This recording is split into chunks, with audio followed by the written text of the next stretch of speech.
Hi, in this video I'm going to talk about jobs and the housing market. Jobs data has been closely watched over the past 4 months because it's something that gives an indication as to how things are going, and looking at that kind of data helps you to shape sentiment. It helps you to make your own mind up at home whether you'll do something potentially. Gives you like a temperature check for the economy. It also gives the financial market some kind of indication about how assets could be priced as well.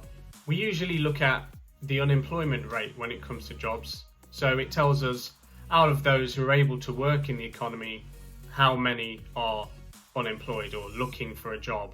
If we look at the UK data for the unemployment rate over the past 3-month period, the latest result was 3.9%. That might seem a little bit low. It doesn't seem like anything's changed, right? That unemployment rate doesn't take into account anybody that is on furlough.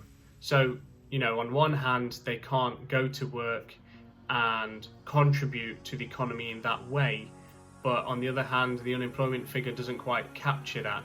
So this unemployment rate should probably be taken with some caution as things unfold over the next few months, because some researchers think that this unemployment rate, with jobs coming under pressure, could be as high as 8 to 10%. We do hear, for example, in the news about redundancies all the time, and that has been in multiple thousands in one go. So you can think about how these issues can have a knock-on effect.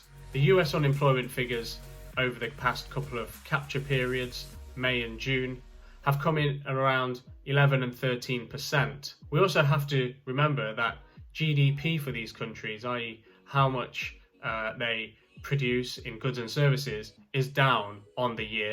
It could be down as much as 5% in the US and the UK, and then climb up over the next couple of years to recover to previous levels. It's not going to be very easy to know what happens with respect to unemployment, because I think some employers could not call furloughed workers back, and then we would see a spike in unemployment. However, what also could happen is employees are called back to work over the next, say, quarter and thereafter into next year.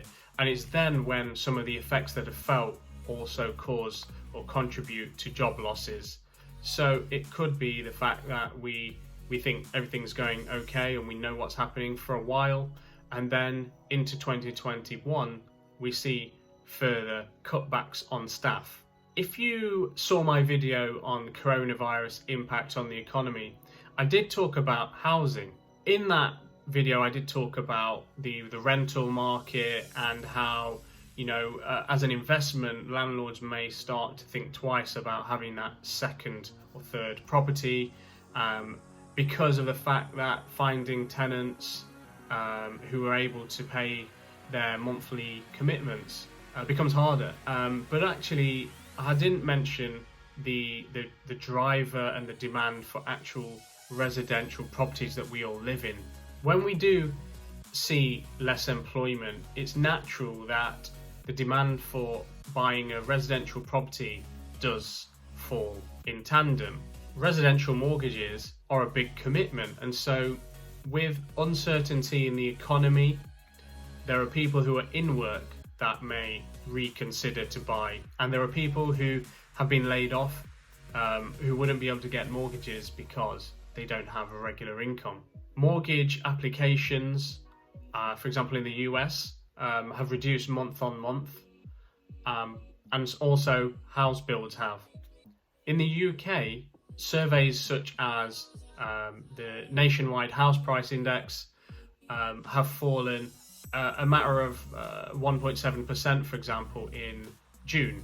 So it's not a massive drop. It doesn't really signal much on demand, and a fair few of the indicators like Rightmove, which gauges the demand or pent-up demand, have increased to say there's a lot of searching. When we do look at searching properties though, you've got to remember that timeline and searching is a lot different to actually going through the mortgage process and completing.